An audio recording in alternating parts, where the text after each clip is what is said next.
আমাদের নবী সমস্ত নবীগণের চেয়ে শ্রেষ্ঠ, আর এই নবীর উম্মত হওয়ার কারণে আল্লাহ আমাদেরকে সকল নবীর উম্মতের উপর শ্রেষ্ঠ মর্যাদা দান করেছেন।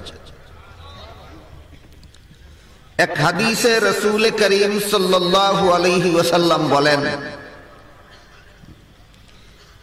কিয়ামতের বিচারের পরে যতক্ষণ পর্যন্ত আমি মুহাম্মদুর রাসূলুল্লাহ জান্নাতে প্রবেশ করব না, ততক্ষণ পর্যন্ত আল্লাহ কোন নবী রাসূলকে জান্নাতে প্রবেশ করতে দিবেন না।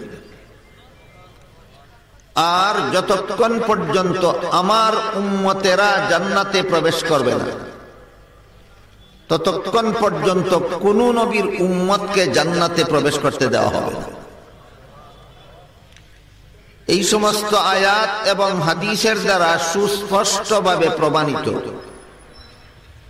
যে আল্লাহ পাক রব্বুল আলামিন আমাদেরকে শ্রেষ্ঠ নবীর শ্রেষ্ঠ উম্মত হওয়ার সৌভাগ্য দান করেছেন। আমাদের নবী হলেন সমস্ত নবী রাসূলগণের চেয়ে শ্রেষ্ঠ, আর এই নবীর উম্মত হওয়ার কারণে আমরা হলাম সকল নবীর উম্মতের চেয়ে শ্রেষ্ঠ। শ্রেষ্ঠ নবীর শ্রেষ্ঠ উম্মত কথাটা আল্লাহ হাসরের মাঠে সমস্ত জগৎবাসীর সামনে প্রমাণ করবেন। হাসরের মাঠে সমস্ত জগৎবাসীর সামনে আল্লাহ এই কথাটা প্রমাণ করবেন বলে যে আয়াতে ঘোষণা দিয়েছেন, এই আয়াতটা হলো সূরাতুল বাকারার 143 নম্বর আয়াত। আয়াতের তাফসীর বুঝার আগে আমাদের মনে রাখতে হবে যে পবিত্র কোরআনের ব্যাখ্যাকেই কোরআনের তাফসীর বলা হয়, কিন্তু কোরআনের ব্যাখ্যা যার যেভাবে মনে চায় সেভাবে করলে হয় না। যার যেভাবে মনে চায় সেভাবে ব্যাখ্যা করলে এটাকে মন গড়া তাফসীর বলা হয়। হাদিস শরীফে রাসূল করিম সাল্লাল্লাহু আলাইহি ওয়াসাল্লাম বলে দিয়েছেন, মান ফাসসারাল কুরআন বিরাইহি ফালইয়াতাবাওয়া মাকআদাহু মিনান নার আও কামা ক্বালা আলাইহিস সালাতু ওয়াস সালাম। কেউ যদি কোরআনের মন গড়া ব্যাখ্যা করে তাহলে সে জাহান্নামী হওয়ার জন্য আর কোনো গুনাহ লাগবে না, একটা গুনাহই যথেষ্ট হবে। কাজেই কোরআনের মন গড়া ব্যাখ্যা করা ভয়ঙ্কর মহাপাপ। তাই প্রশ্ন জাগে, তাহলে কোরআনের সহি ব্যাখ্যা পাওয়া যায় কোথায়? কোরআনের সহি ব্যাখ্যা পাওয়া যায় 6 ঠিকানায়। প্রথম ঠিকানা হলো কোরআনের কোন আয়াতের ব্যাখ্যা যদি আল্লাহ কোরআনেরই ভিন্ন আয়াতে বলেন, তাহলে সেখানে কোরআনের ব্যাখ্যা কোরআনেই পাওয়া যায়। কোরআন হলো কোরআনের অন্য আয়াতের সহি ব্যাখ্যার প্রথম ঠিকানা। আর যদি কোরআনের কোন আয়াতের ব্যাখ্যা কোরআনের অন্য আয়াতে পাওয়া না যায়, তাহলে কোরআনের সহি ব্যাখ্যার দ্বিতীয় ঠিকানায় খুঁজতে হবে তার সহি ব্যাখ্যা। কোরআনের সহি ব্যাখ্যা পাওয়ার দ্বিতীয় ঠিকানা হলো রাসূলের হাদিস। কোরআনের সহি ব্যাখ্যা পাওয়ার তৃতীয় ঠিকানা হলো সাহাবায়ে কেরামের জিন্দেগি। কোরআনের সহি ব্যাখ্যার চতুর্থ ঠিকানা হলো তাবেঈনের বিবরণ। কোরআনের সহি ব্যাখ্যার পঞ্চম ঠিকানা হলো মুজতাহিদ ইমামগণের বিশ্লেষণ। কোরআনের সহি ব্যাখ্যার 6 নম্বর ঠিকানা হলো আরবি অভিধান এবং আরবি গ্রামার। এর বাইরে কোরআনের সহি ব্যাখ্যা নাই। কোরআনের সহি ব্যাখ্যার ধারাবাহিকভাবে 6টি ঠিকানা আছে, এলোমেলো ভাবে না, ধারাবাহিকভাবে। কোরআনের সহি ব্যাখ্যার প্রথম ঠিকানা স্বয়ং কোরআন। কোরআনের সহি ব্যাখ্যার দ্বিতীয় ঠিকানা রাসূলের হাদিস। বাকি 4 ঠিকানা সম্পর্কে আজকে আমি আলোচনা করতে যাচ্ছি না। আমি যে আয়াত আপনাদের সামনে তিলাওয়াত করেছি আপনাদেরকে তাফসীর থেকে কিছু কথা শোনাবার জন্য। সে আয়াতটি হলো সূরাতুল বাকারার 143 নম্বর আয়াত। এই আয়াতের ব্যাখ্যা রাসূলের একটি সহিহ হাদিসে উল্লেখ আছে। দুনিয়াতে যত হাদিসের কিতাব আছে এর মধ্যে সবচেয়ে বড় নির্ভরযোগ্য এবং সবচেয়ে বড় সহিহ হাদিসের কিতাব হলো সহিহ বুখারী শরীফ। সহিহ বুখারী শরীফ 2 খণ্ডে সমাপ্ত। সহিহ বুখারী শরীফের দ্বিতীয় খণ্ডে একটি অধ্যায় আছে কিতাবুত তাফসীর, তাফসীরুল কুরআন অধ্যায়। সহিহ বুখারী শরীফের দ্বিতীয় খণ্ডের তাফসীরুল কুরআন অধ্যায়ে এই সূরাতুল বাকারার 143 নম্বর আয়াতের যে তাফসীরটুকু লেখা আছে, আমি রাসূলের হাদিস থেকে সেই ঘটনাটা আপনাদের সামনে তুলে ধরি। হাদিস শরীফে রাসূল করিম সাল্লাল্লাহু আলাইহি ওয়াসাল্লাম বলেন, কাল হাসরের মাঠে যখন সারা দুনিয়ার সমস্ত মানুষ জীবিত হয়ে দাঁড়াবে জীবনের সকল কাজের হিসাব দেওয়ার জন্য, আমরা সবাই এই কথায় বিশ্বাসী কিনা একদিন সমস্ত সারা দুনিয়ার সমস্ত মানুষকে আল্লাহর সামনে হাসরের মাঠে দাঁড়াতে হবে দুনিয়ার জীবনের সকল কর্মকাণ্ডের হিসাব দেওয়ার জন্য। সেই দিন হাসরের মাঠে দাঁড়ানো অবস্থায় আল্লাহ পাক রব্বুল আলামিন নূহ আলাইহিস সালামের ওই সমস্ত উম্মতদেরকে জিজ্ঞাসা করবেন যারা বেঈমান অবস্থায় মরে গিয়েছিল, তাদেরকে জিজ্ঞাসা করবেন তোমরা বেঈমান অবস্থায় মরলে কেন? মরণের আগে ঈমান আনলে না কেন? কথাটা বোঝার জন্য নূহ আলাইহিস সালামের উম্মতদের সম্পর্কে আগে থেকে আমাদের একটু ধারণা থাকা দরকার। আদম আলাইহিস সালাম দুনিয়া থেকে বিদায় হওয়ার 1200 বছর পরে আল্লাহ দুনিয়াতে নূহ আলাইহিস সালামকে পাঠাইছিলেন। নূহ আলাইহিস সালামকে যখন আল্লাহ দুনিয়াতে পাঠাইছিলেন তখন সারা দুনিয়ার সমস্ত মানুষ কুফর এবং শিরকে লিপ্ত ছিল। নূহ আলাইহিস সালাম তাদেরকে লা ইলাহা ইল্লাল্লাহর দাওয়াত দিলেন, কুফরি গুনাহ ছেড়ে দিয়ে শিরিক গুনাহ ছেড়ে দিয়ে এক আল্লাহর ইবাদত করার দাওয়াত দিলেন 950 বছর। 950 বছরের দাওয়াতে ঈমান আনলো মাত্র 40 জন। নূহ আলাইহিস সালাম দুনিয়ার মানুষকে দাওয়াত দিলেন কতদিন? 950 বছর। ঈমান আনলো মাত্র 40 জন। 40 জনে ঈমান আনার পরে আল্লাহ নূহ আলাইহিস সালামকে জানিয়ে দিলেন, এই 40 জন ছাড়া বর্তমান দুনিয়াতে আর যত মানুষ আছে আমি আল্লাহ এদের মনের খবর জানি, এরা কেউ কোনোদিন ঈমান আনবে না। তাহলে নূহ আলাইহিস সালামের যুগে দুনিয়াতে ঈমানদার কতজন ছিল? এই 40 জন ছাড়া তার যুগে দুনিয়াতে আর যত মানুষ ছিল আল্লাহ নূহ আলাইহিস সালামকে বলে দিলেন, আমি এদের সকলের মনের খবর জানি, এরা কেউ ঈমান আনবে না। তখন নূহ আলাইহিস সালাম আল্লাহর কাছে একটা দোয়া করেছিলেন। কোরআনে সেই দোয়ার বিবরণ দিয়ে আল্লাহ বলেন, وقال نوح رب لا تذر على الأرض من الكافرين ديارا إنك إن تذرهم يضلوا عبادك ولا يلدوا إلا فاجرا كفارا। এর অর্থ হলো আল্লাহ বলেন, নূহ আলাইহিস সালাম দোয়া করে বলেছিলেন, হে আল্লাহ, যেহেতু আপনি জানেন এই 40 জন ছাড়া এই দুনিয়ার আর কোনো মানুষ কোনোদিন ঈমান আনবে না, কাজেই এদেরকে যদি আরো বাঁচতে দেন তাহলে এরা যে সমস্ত সন্তান জন্ম দিবে ওই সমস্ত সন্তানদেরকেও এরা বেদিন কাফির বানাবে। কাজেই মানুষের ভবিষ্যৎ সন্তানদেরকে কুফর থেকে রক্ষা করার জন্য এই সমস্ত মানুষকে আপনি দুনিয়ার থেকে উঠাইয়া নিয়ে যান। নূহ আলাইহিস সালামের দোয়া আল্লাহ কবুল করলেন।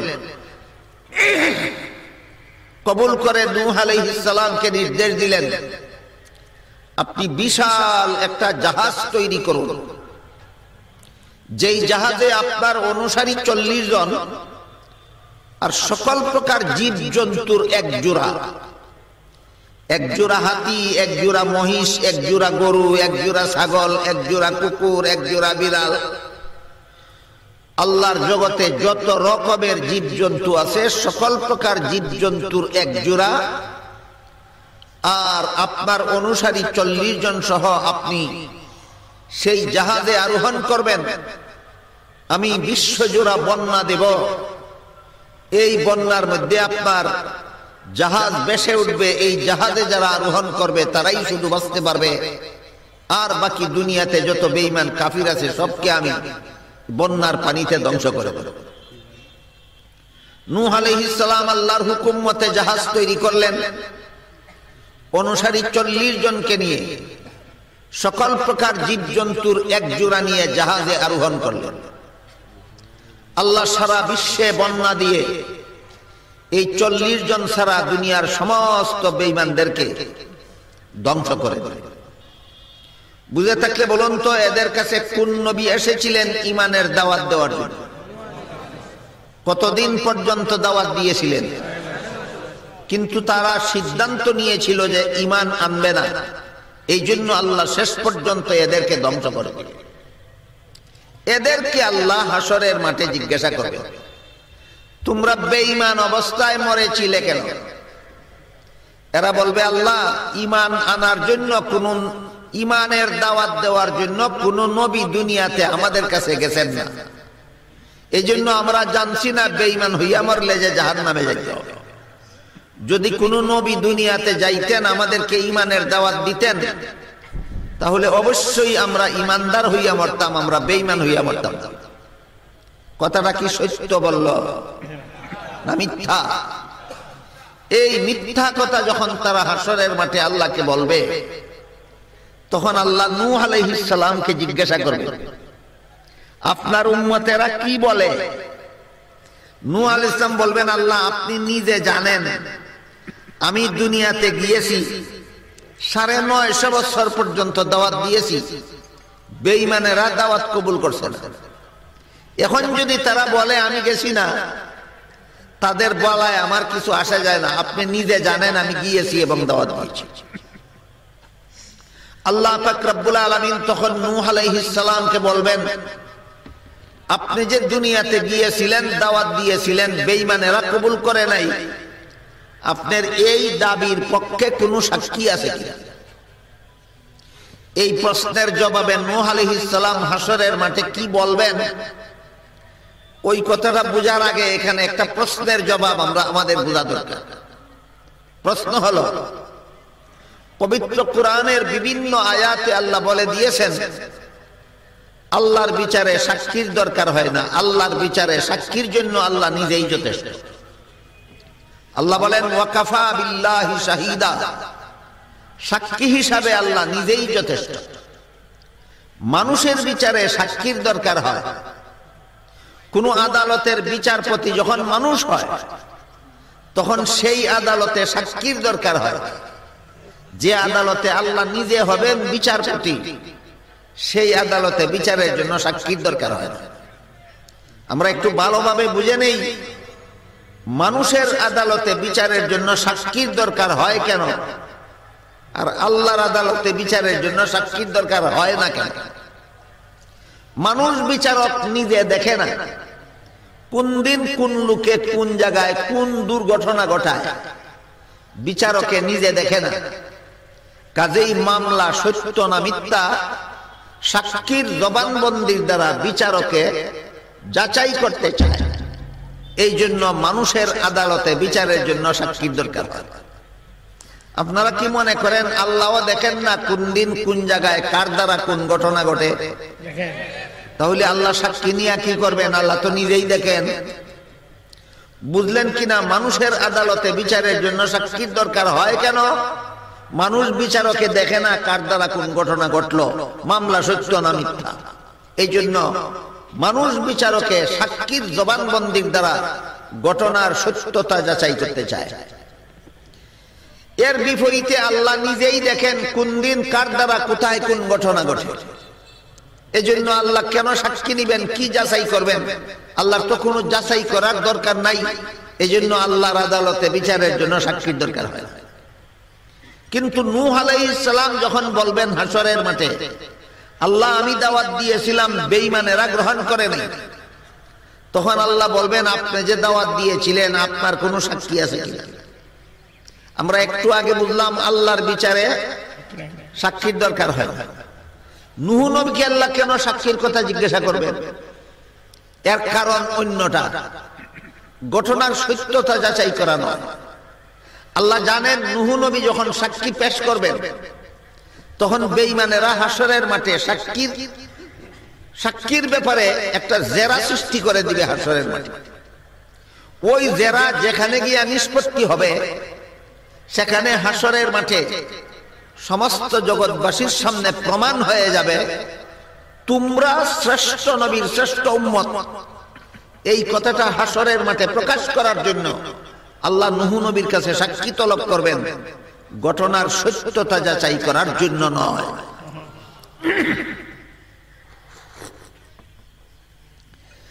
কাজেই আল্লাহ নূহ আলাইহিস সালামকে বলবেন আপনার দাবির পক্ষে আপনার কোনো সাক্ষী আছে কিনা?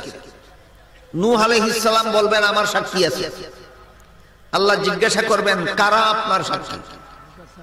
তিনি বলবেন মুহাম্মাদুর রাসূলুল্লাহ সাল্লাল্লাহু আলাইহি ওয়াসাল্লাম এবং তার সমস্ত উম্মতেরা আমার সাক্ষী। বুঝে থাকতে বলুন তো, হাসরের মাঠে নূহ নবী তার পক্ষে যাদেরকে সাক্ষী মানবেন তাদের তালিকায় কি আপনারাও আছেন? আছেন কি না? আপনারা কি হাসরের মাঠে নূহ নবীর পক্ষে সাক্ষী দিতে রাজি আছেন? আল্লাহর রাসূল বলেন নূহ আলাইহিস সালাম যখন বলবেন আখিরি জামানার নবী মুহাম্মাদুর রাসূলুল্লাহ সাল্লাল্লাহু আলাইহি ওয়াসাল্লাম এবং তার সমস্ত উম্মতেরা আমার সাক্ষী, তখন আল্লাহ আমার উম্মতকে আগে জিজ্ঞাসা করবেন বলো তো এই ব্যাপারে তোমরা কি জানো? আমার উম্মতেরা সাক্ষী দিবে আল্লাহর দরবারে, হে আল্লাহ আমরা সাক্ষী নূহ আলাইহিস সালাম ৯৫০ বছর পর্যন্ত দাওয়াত দিয়েছেন, বেঈমানেরা গ্রহণ করে নাই। নবীর বিরুদ্ধে সাক্ষী দিবেন আপনারা না নূহ নবীর পক্ষে? এই সাক্ষীটা দেওয়া মাত্রই ওই সমস্ত বেঈমানেরা আপনাদের বিরুদ্ধে একটা অনাস্থা আনবে। কি অনাস্থা? তারা বলবে আল্লাহ আমরা যখন দুনিয়াতে ছিলাম তখন এদের কেউ দুনিয়াতে ছিল না, কোন নবী গেলেন কিনা তারা তা দেখতে পারে, নবী দাওয়াত দিলেন কিনা তারা তা শুনেনি, আমরা কবুল করলাম কিনা তারা কেমনে জানে? তারা তো ঘটনা ক্ষেত্রে উপস্থিত ছিল না, ঘটনা নিজের চোখে দেখলো না, এরা কিভাবে সাক্ষী হয়? আল্লাহ পাক রব্বুল আলামিন তখন আপনাদের জিজ্ঞাসা করবেন তোমরা যেই ঘটনার বেলায় সাক্ষী দিলে ওই ঘটনার ক্ষেত্রে তো তোমরা উপস্থিত ছিলে না, তোমরা নিজেরা দেখো নাই নূহ নবী গেলেন কিনা, দাওয়াত দিলেন কিনা, উম্মতে কবুল করলো কিনা, তোমরা তো দেখো নাই, তোমরা কেমনে সাক্ষী দিলে? রাসূল বলেন তখন আমার উম্মতেরা বলবে আল্লাহ আমরা ঘটনা ক্ষেত্রে উপস্থিত ছিলাম না, আমরা ঘটনা সচক্ষে দেখি নাই, কিন্তু আপনার নবী মুহাম্মাদুর রাসূলুল্লাহ আমাদেরকে এই কথা শিক্ষা দিয়েছেন, আমরা নবীর শিক্ষা পাইয়া সাক্ষী দিছি। আমরা ঘটনা ক্ষেত্রে উপস্থিত দেখিয়া সাক্ষী দেই নাই, আমরা ঘটনা নিজের চোখে দেখে সাক্ষী দেইনি, আমরা আমাদের নবীর শিক্ষা পেয়ে সাক্ষী দিয়েছি।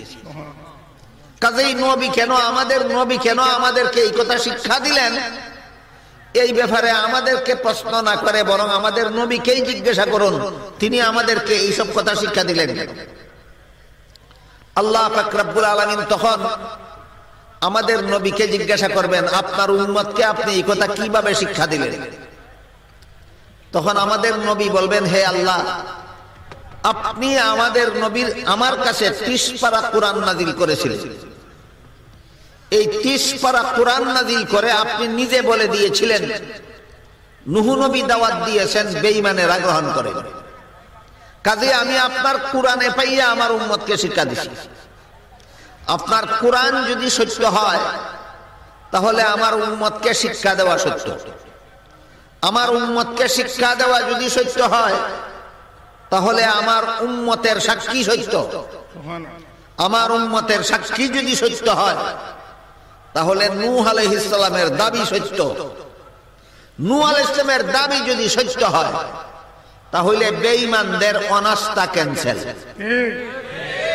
তখন আল্লাহ পাক রব্বুল আলামিন এই বক্তব্যকে সমর্থন দিবে, সমর্থন দিয়া বেঈমানদের অনাস্থা ক্যান্সেল করে দেবে।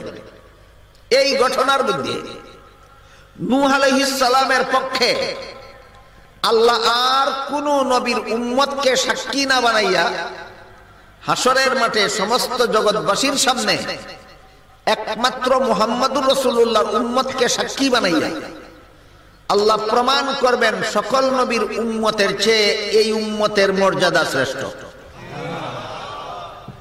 আর উম্মতের সাক্ষীর বিরুদ্ধে যখন বেঈমানেরা অনাস্থা দিবে তখন এই অনাস্থা প্রস্তাব ক্যান্সেল করার জন্য উম্মতের পক্ষে আর কোন নবীকে সাক্ষী না বানাইয়া মুহাম্মদুর রাসূলুল্লাহকে সাক্ষী বানাইয়া আল্লাহ হাসরের মাঠে সমস্ত জগৎবাসীর সামনে প্রমাণ করবেন তোমাদের নবীর মর্যাদা সমস্ত নবীগণের চেয়ে শ্রেষ্ঠ।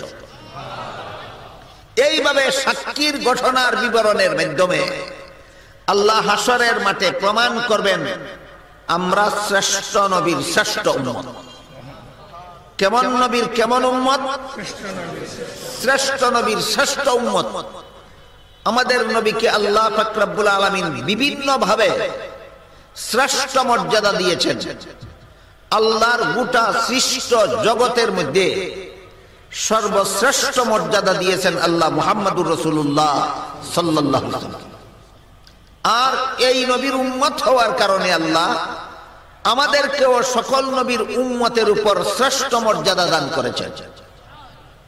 পবিত্র কোরআনে আল্লাহ আমাদের নবীকে যতভাবে শ্রেষ্ঠ মর্যাদা দিয়েছেন তার বিবরণ উল্লেখ আছে। রাসূলের বিভিন্ন হাদিসে আল্লাহ আমাদের নবীকে যতভাবে শ্রেষ্ঠ মর্যাদা দিয়েছেন তার বিবরণ উল্লেখ আছে। কাজেই আমাদের নবীর শ্রেষ্ঠ মর্যাদার বিবরণের জন্য কারো কোনো ব্যক্তিগত মন গড়া যুক্তির দরকার নাই। কোরআন হাদিসের বিবরণ যথেষ্ট। এর মধ্যে একটা বিবরণ হইল এটা, এর মধ্যে একটা মাত্র বিবরণ হইল এটা। হাসরের মাঠে নূহ নবীর পক্ষে আর কোন নবীর উম্মতকে সাক্ষী না বানাইয়া এই নবীর উম্মতকে সাক্ষী বানাইয়া আল্লাহ প্রমাণ করবেন তোমাদের মর্যাদা সকল নবীর উম্মতের উপর শ্রেষ্ঠ।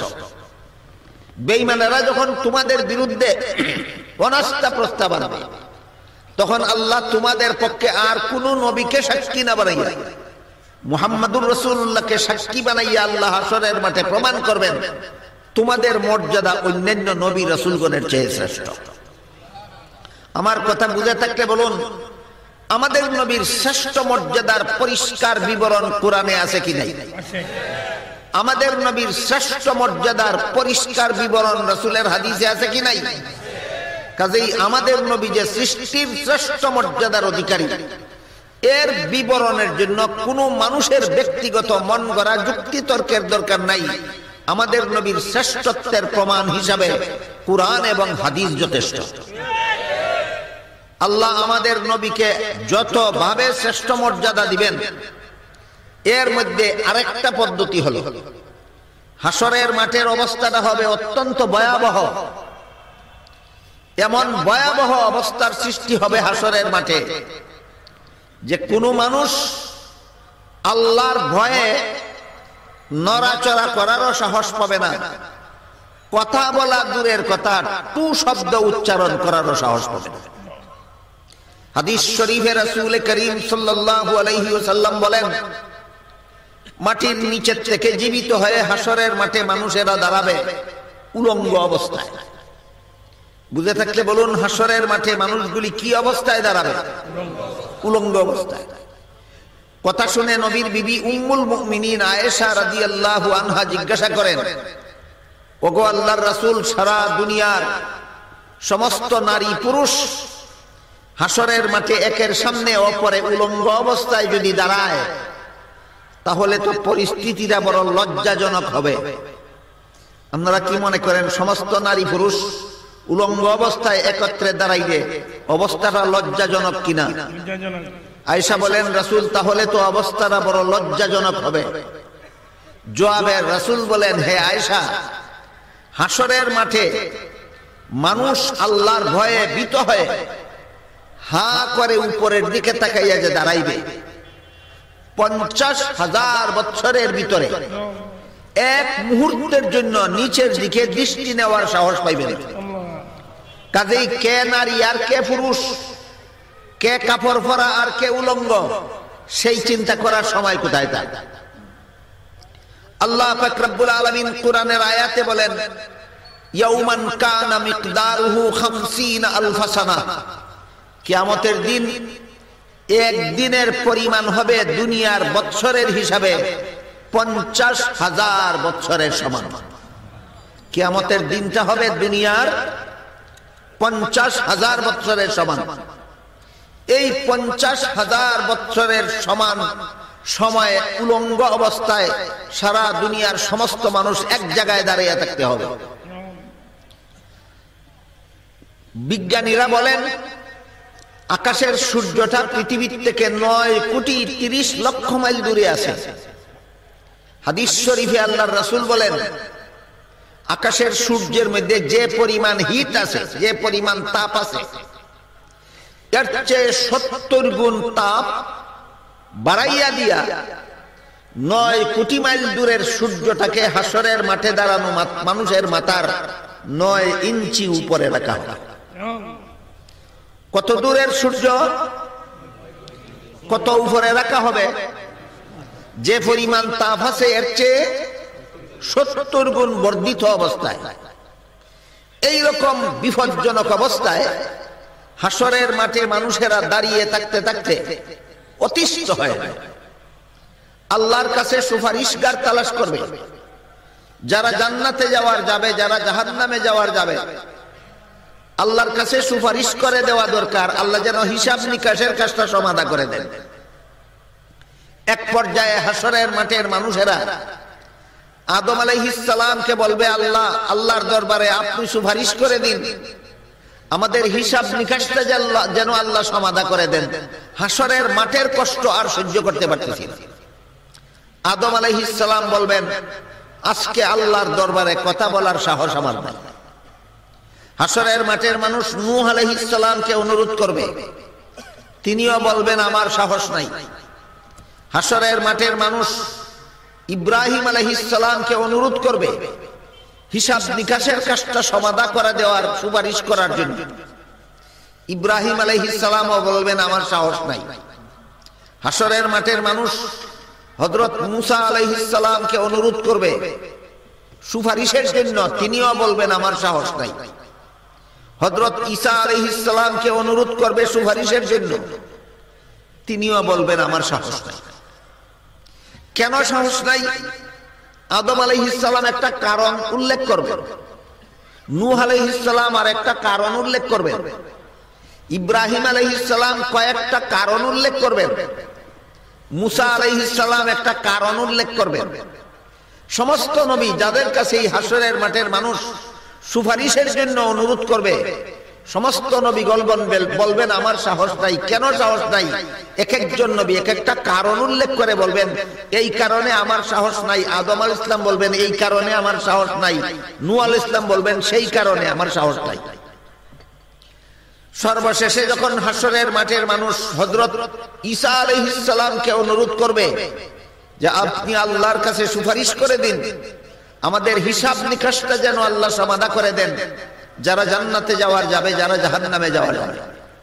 ঈসা আলাইহিস সালামও অন্যান্য নবীদের মতো একটা কারণ পেশ করবে। অন্যান্য নবীগণ কি কি, কোন নবী কি কারণ উল্লেখ করবেন তা আলোচনার মতো সময় সুযোগ আমার হাতে নাই। আমি শুধু ঈসা আলাইহিস সালাম কোন কারণটা উল্লেখ করবেন সেই কারণটা বলছি শুনুন। ঈসা আলাইহিস সালাম হাসরের মাঠের মানুষকে বলবেন, হে হাসরের মাঠের মানুষেরা, আল্লাহ আমাকে বনি ইসরাইল গোষ্ঠীর নবী বানাইয়া পাঠাইছিলেন তাদেরকে এক আল্লাহর ইবাদত শিক্ষা দেওয়ার জন্য। কিন্তু আমি দুনিয়া থেকে বিদায় হওয়ার পর আমার উম্মত বনি ইসরাইল এক আল্লাহর ইবাদত ছেড়ে দিয়ে আমি নবীকে সম্মান করার নামে আমার পূজায় লিপ্ত হয়ে গেছিল। ঈসা আলাইহিস সালামের উম্মত খ্রিস্টানেরা এক আল্লাহর ইবাদত ছেড়ে দিল আর নবীর পূজায় লিপ্ত হয়ে গেল। কিসের নামে? নবীকে অপমান করার নামে না নবীকে মর্যাদা দেওয়ার নামে? নবীকে মর্যাদা দেওয়ার নামে তারা নবীর পূজায় লিপ্ত হয়ে গেল। এটা একদল দুনিয়াতে একদল মানুষের স্বভাব। যখন মুমিন মুসলমানকে কোনো পূজায় লিপ্ত করাইতে পারে না তখন নবীর মর্যাদার নামে নবীর পূজায় লিপ্ত করাইয়া দেয়। ঈসা আলাইহিস সালামের যে পূজা যে মর্যাদা দেওয়ার নামে তারা করেছিল সেটা হলো, আমি আশা করি মুসলমান হিসাবে আপনারা সকলেই জানেন, আল্লাহ হযরত ঈসা আলাইহিস সালামকে বিনা বাবায় মা মরিয়মের গর্ভে জন্ম দিয়েছিল। স্বাভাবিক নিয়মে দুনিয়াতে মা বাবা দুইজনের মাধ্যমে সন্তান জন্ম হয়। ঈসা আলাইহিস সালামের জন্ম এর ব্যতিক্রম। ঈসা আলাইহিস সালামের মা মরিয়ম কোন পুরুষের কাছে বিয়ে হয়নি। এই অবস্থায় আল্লাহ ফিরিস্তা পাঠাইয়া ঈসা আলাইহিস সালামের রূহ মরিয়মের দেহে প্রবেশ করাইয়া দেয়। এর মাধ্যমে মরিয়ম আলাইহিস সালাম গর্ভবতী হলেন। এর মাধ্যমে গর্ভবতী মরিয়মের গর্ভ থেকে হযরত ঈসা আলাইহিস সালাম জন্ম হলেন। বুঝে থাকলে বলুন, আমাদের মতো ঈসা আলাইহিস সালামও কোন বাবার ঔরসে জন্মগ্রহণ করেছিলেন না বাবা ছাড়া? এখান থেকে খ্রিস্টানেরা বলতে লাগলো বাবা ছাড়া কোনো মানুষের জন্ম হয়, সন্তানের জন্ম হয় না। এটা স্বাভাবিক নিয়ম দুনিয়ার, বাবা ছাড়া কোনো সন্তানের জন্ম হয় না। ঈসা আলাইহিস সালাম বাবা ছাড়া জন্মগ্রহণ করেননি, বরং মানুষ জাতির মধ্যে ঈসা আলাইহিস সালামের কোনো বাবা নাই। স্বয়ং আল্লাহ হলেন ঈসা আলাইহিস সালামের বাবা। যে সমস্ত মানুষের বাবা মানুষ, এদের এত মর্যাদা নয়। যার বাবা স্বয়ং আল্লাহ তার যত মর্যাদা। মানুষ বাবার সন্তানের এত মর্যাদা হয় না, আল্লাহ বাবার সন্তানের যে মর্যাদা হয়। আল্লাহকে ঈসা নবীর বাবা সাজাইল, ঈসা নবীকে আল্লাহর পুত্র সাজাইল। বলুন, অপমানের নামে না মর্যাদা দেওয়ার নামে? মর্যাদা দেওয়ার নামে মর্যাদাই দিল না নবীরে আল্লাহর শরীকদার বানাইল? এই জন্য সহিহ বুখারী শরীফের হাদিসে উল্লেখ আছে, আল্লাহর রাসূল সাল্লাল্লাহু আলাইহি ওয়াসাল্লাম বলেন, লা তুত্রুনি কামা আত্রাতিন নাসারা ঈসা ইবনে মারইয়াম ফাইন্নী আব্দুল্লাহি ওয়া রাসূলুহু ওয়ালাকিন কুলু আব্দুল্লাহি ওয়া রাসূলুহু। এর অর্থ হলো, হে আমার উম্মত মুসলমানেরা, খ্রিস্টানেরা যেমন ভাবে তাদের নবীকে মর্যাদা দেওয়ার নামে আল্লাহর শরীকদার বানাইছিল, সাবধান, তোমরাও আমাকে মর্যাদা দেওয়ার নামে আল্লাহর শরীকদার বানাইও না। তোমরাও আমাকে মর্যাদা দেওয়ার নামে আল্লাহর শরীকদার বানাইও না। আল্লাহর রাসূল সাল্লাল্লাহু আলাইহি ওয়াসাল্লাম দুনিয়াতে থাকাকালেই আমাদেরকে সতর্ক করে গেছেন, খ্রিস্টানেরা যেমন ভাবে নবীকে মর্যাদা দেওয়ার নামে নবীকে আল্লাহর শরীকদার বানাইছিল, মুহাম্মদুর রাসূলুল্লাহর উম্মতে যেন নবীকে মর্যাদা দেওয়ার নামে আল্লাহর শরীকদার না বানায়। অথচ এত সত্ত্বেও খ্রিস্টানদের উল্লেখ করে আমাদের নবী এই নবীর উম্মতকে সতর্ক করে যাওয়ার পরেও এই নবীর উম্মতের মধ্যে এমন কিছু লোক পাওয়া যায় যারা নবীকে মর্যাদা দেওয়ার নামে নবীকে আল্লাহর সাথে শরীকদার বানায়। কিভাবে বানায় বোঝার জন্য একটি মাত্র উদাহরণ দিচ্ছি, শুনুন। পবিত্র কোরআনের সূরা নামল এর 65 নম্বর আয়াতে আল্লাহ বলেন, কুল লা ইয়ালামু মান ফিস সামাওয়াতি ওয়াল আরদিল গায়বা ইল্লাল্লাহ। এর অর্থ হলো, হে রাসূল করিম সাল্লাল্লাহু আলাইহি ওয়াসাল্লাম, আপনি ঘোষণা করে দিন, আসমান জমিনের কোনো বাসিন্দাই গায়েব জানে না একমাত্র আল্লাহ ছাড়া। কথা অস্পষ্ট। না সুস্পষ্ট? কোন সূরার কত নম্বর আয়াত? সূরা নামলের 65 নম্বর আয়াতে আল্লাহ বলেন, আসমান জমিনের কোন বাসিন্দাই গায়েব জানে না একমাত্র আল্লাহ ছাড়া। এই জন্য হযরত ইমাম আবু হানিফা রাহমাতুল্লাহি আলাইহির লিখিত আহলে সুন্নাত ওয়াল জামাতের আকীদা বিষয়ের কিতাব ফিকহে আকবর এর ব্যাখ্যা গ্রন্থ শরহে ফিকহে আকবরে উল্লেখ আছে, قد صرح الحنفية بالتكفير باعتقاد أن النبي صلى الله عليه وسلم يعلم الغيب لمعارضة قوله تعالى قل لا يعلم من في السماوات والأرض الغيب إلا الله। এর অর্থ হলো ইমাম আবু হানিফার লেখা কিতাবের ব্যাখ্যা গ্রন্থ শরহে ফিকহে আকবরে এই কথাটা লিপিবদ্ধ আছে যে আল্লাহ যেহেতু সূরা নামলের 65 নম্বর আয়াতে পরিষ্কার ভাষায় বলে দিয়েছেন আসমানের কোনো বাসিন্দা গায়েব জানে না, জমিনের কোনো বাসিন্দা গায়েব জানে না একমাত্র আল্লাহ ছাড়া, কাজেই যে বলে নবী গায়েব জানে সে কোরআন মানে না, যে কোরআন মানে না সে মুসলমান থাকে না, যে মুসলমান থাকে না তার সুন্নি কি আর ওয়াহাবি কি? তাহলে আমাদের সমাজে কিছু লোক নবী গায়েব জানেন বলে নবীকে মর্যাদা দেওয়ার দাবি করে কিনা? খ্রিস্টানেরা তাদের নবীকে আল্লাহর শরীকদার বানাইছিল অপমান করার নামে না মর্যাদা দেওয়ার নামে? আমাদের নবী বুখারী শরীফের হাদিসে উল্লেখ আছে, খ্রিস্টানেরা যেভাবে তাদের নবীকে মর্যাদা দেওয়ার নামে আল্লাহর শরীকদার বানাইছিল, সাবধান তোমরাও আমাকে মর্যাদা দেওয়ার নামে আল্লাহর শরীকদার বানাইও না। আমার মর্যাদা আলাদা, আল্লাহর একত্ববাদ আলাদা। এক্ষেত্রে আমরা আল্লাহর একত্ববাদ কোনটা আর আমাদের নবীর মর্যাদা কোনটা, এলেমের ব্যাপারে আমি দুইটা হাদিস আপনাদের শোনাই। এক হাদিসে রাসূল করিম সাল্লাল্লাহু আলাইহি ওয়াসাল্লাম বলেন,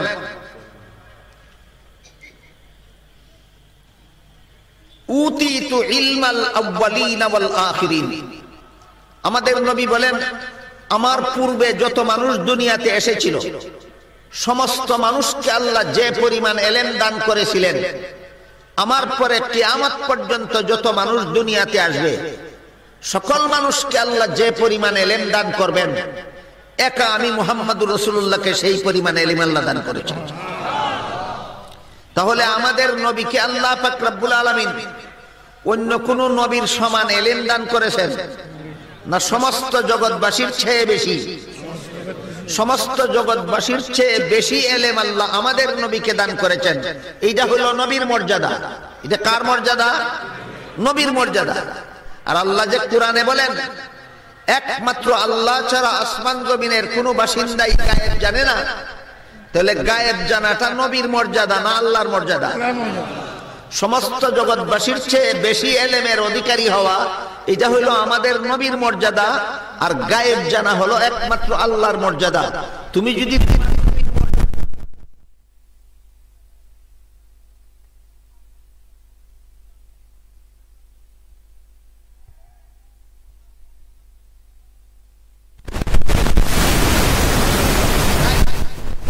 হাসরের মাঠে যখন মানুষেরা হযরত ঈসা আলাইহিস সালামকে বলবে যে আপনি আল্লাহর কাছে সুপারিশ করে দিন, আমাদের যারা জান্নাতে যাওয়ার যাবে, যারা জাহান্নামে যাওয়ার যাবে, আল্লাহ হিসাব নিকাশের কাজটা সমাধা করে দেন।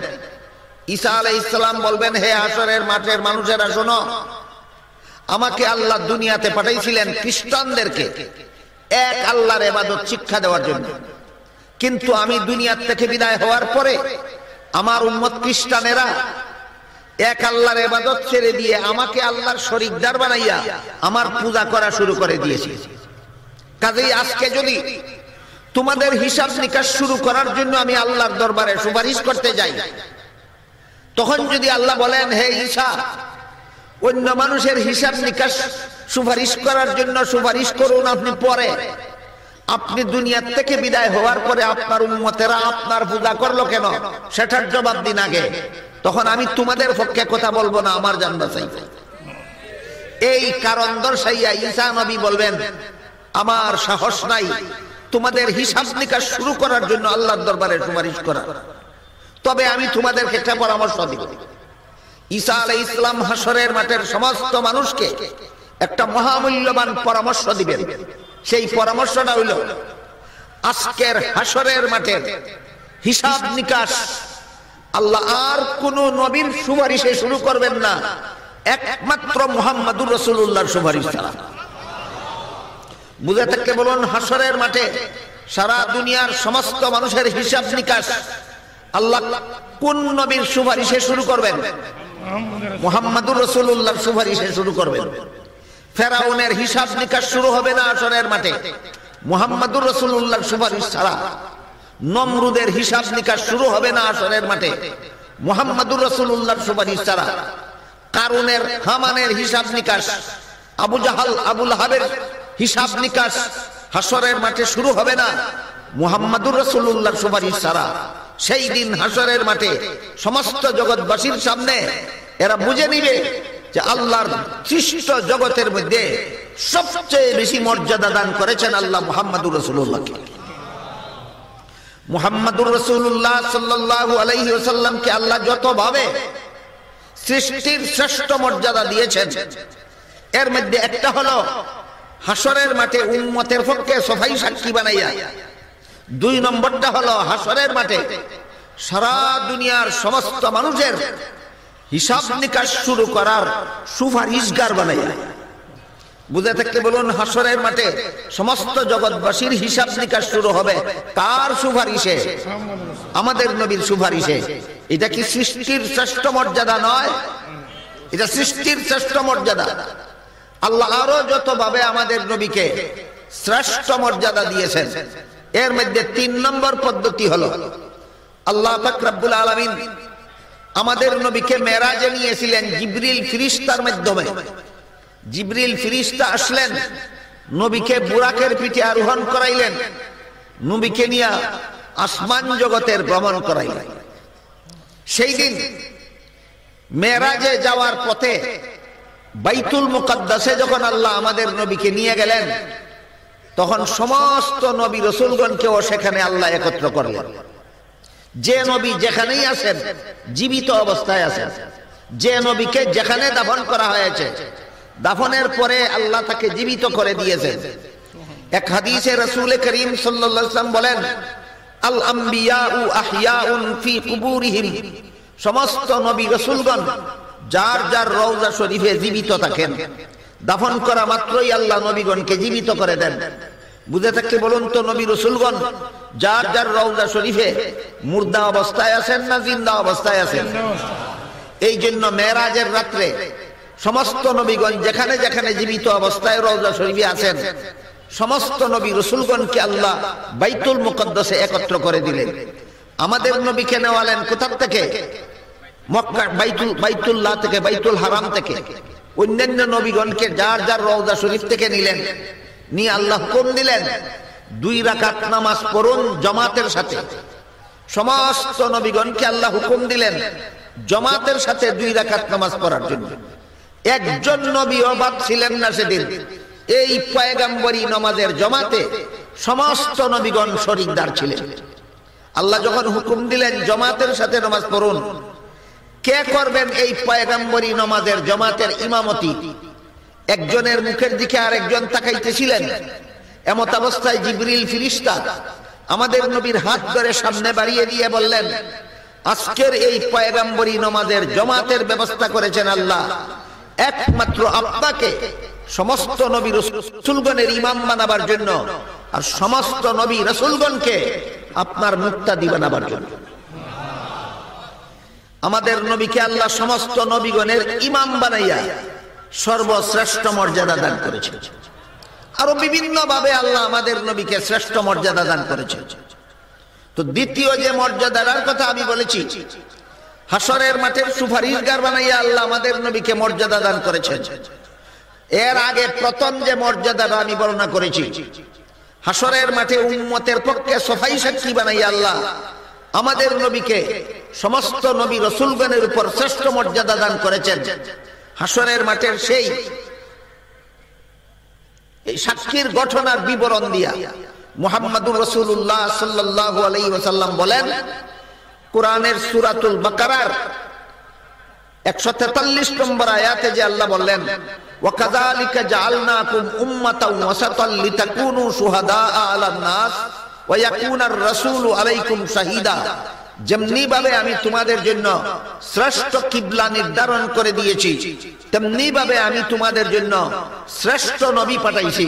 হাসরের মাঠে তোমরা হবে অন্য নবীর পক্ষে সাক্ষী, আর তোমাদের নবী হবেন তোমাদের পক্ষে সাক্ষী। এই আয়াতের তাফসীর করে আল্লাহ রাসূল হাসরের মাঠে নূহ নবীর ঘটনা আগাগোড়া বর্ণনা করে বলেন, হাসরের মাঠে নূহ নবী সম্পর্কে যে সাক্ষীর আদান প্রদান হবে, জেরা তর্ক হবে, নিষ্পত্তি হবে, এই বিষয়টা আল্লাহ সূরাতুল বাকারার 143 নম্বর আয়াতে বর্ণনা করেছেন।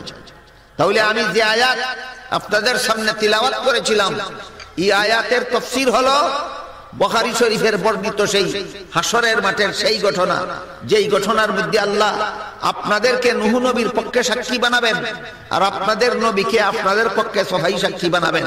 এই ঘটনাটা হলো সূরাতুল বাকারার 143 নম্বর আয়াতের তাফসীর। কথার আগাগোড়া বুঝে থাকলে এবার বলুন তো, এই সব কথার সার কথা হলো এক কথা, আল্লাহ আমাদেরকে শ্রেষ্ঠ নবীর শ্রেষ্ঠ উম্মত বানাইছে।